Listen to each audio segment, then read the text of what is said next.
Okay, so this is the second issue of the miniseries. For some reason, this got delayed.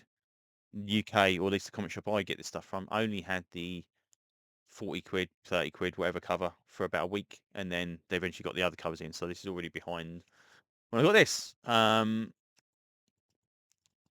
in all, though, it's pretty decent. Has to be said. So, Daredevil's swinging back from his capture.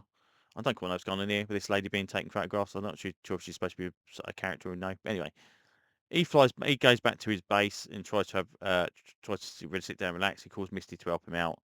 Then it turns out that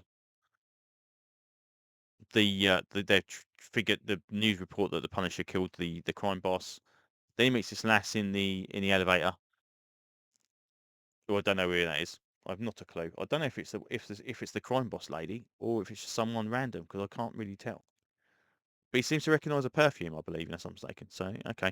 So he goes to talk to Foggy and says, "Right, okay, I need you to go and look into the stuff for me, to find out how the two crime bosses that were put away should have been put away for years have managed to get out within 6 months." They say, "Okay, that's fine."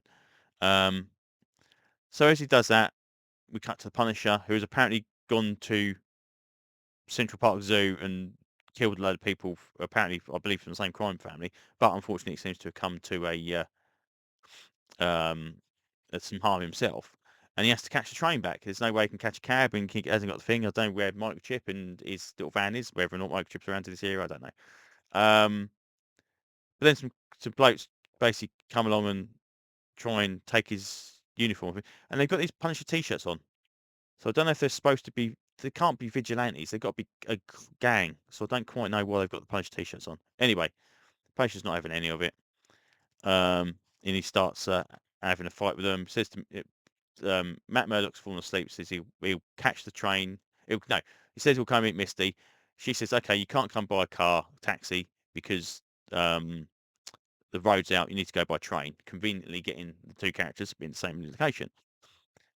But the weird one is he goes down into the underground, and there's a commotion, and obviously this guy comes flying out of the train carriage, and in the space of that happening, Daredevil's already in uniform. He doesn't look like doesn't look like he's wearing his uniform when he's wearing his Matt Murdock stuff, because I always assumed he was not like Spidey, where he did wear it. Daredevil was a night thing.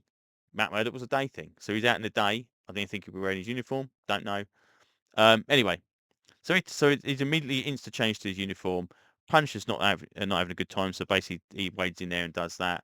And a pretty cool fight scene where he goes through and takes all these guys out. And then the Punisher's got the last guy and basically says, he seems to know who he is. "Oh, I know this guy. He's responsible for this, that, and the other, whatever.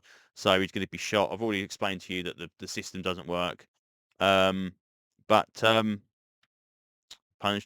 Punisher doesn't do it. He is really knocks his gun out of his hand. So he just goes, "Okay, it's fine." So he chokes him out and says, "Okay, right, you do realise that you can either come looking for me, or you need to go and take care of all these people because they've been injured and they probably need hospital treatment." And he lets them go. Um, so yeah, all in all, a nice little, you know, story, vignette, or whatever they call them. But it, I wouldn't say exactly adds to the story very much. It's very, very cool. But, we could have had the Punisher taking out all the criminals rather than this bit. And the convenience of Daredevil turning up at the same time. Was it really needed there? I don't know. But, we'll see how it pans out. Again, it's interesting. And again, why they're wearing Punisher t-shirts or these Skull t-shirts, I ain't got a clue. Doesn't seem to make any difference. Doesn't make any sense to me whatsoever. They're not vigilantes. They're not going around tackling criminals like Punisher does. So why they're wearing them, I don't know. Artwork's very, very nice. And again, it's nice to see a Marvel book again that feels like Daredevil used to back in the day. There's just some oddness to it that just seems to be like jump, illogical jumps in the way the story is told, to go, well, why did that happen? Oh, don't worry about it. It's fine. Just carry on.